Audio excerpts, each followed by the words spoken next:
The summer I was 15, I realised I could get away from my parents if I went up to bed early. So I'd sit there listening to the radio.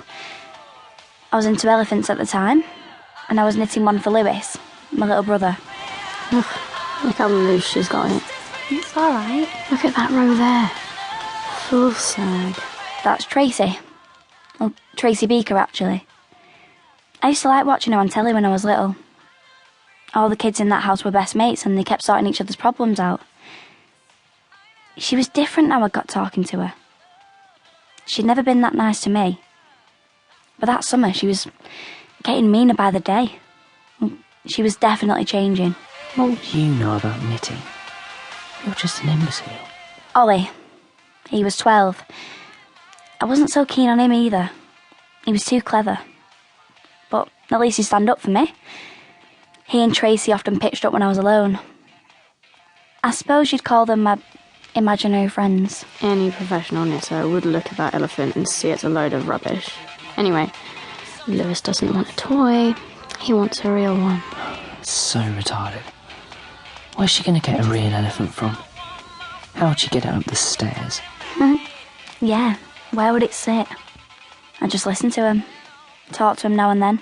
Did my knitting. I wanted to get it finished for Lewis. It sounds like they were being horrible, but really they were being kind to me, pretending Lewis was around.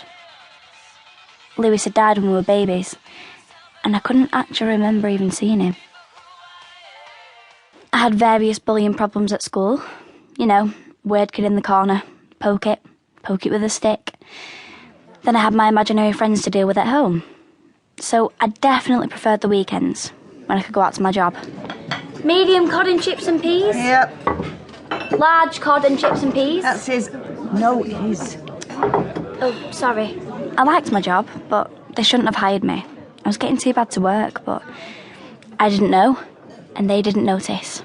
At first. Where's his fish cake? What fish cake? I'd been seeing this child psychiatrist, who was crap.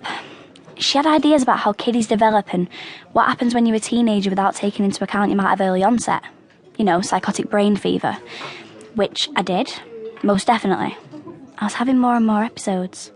Not being able to remember what I'd done. Watching myself from the outside, seeing people who weren't there. So she'd been asking me to draw things in crayon, and I'd be thinking, I want to split your head in half with an axe. Wasn't working out, really. Do you actually work here, or what? What? I was just saying.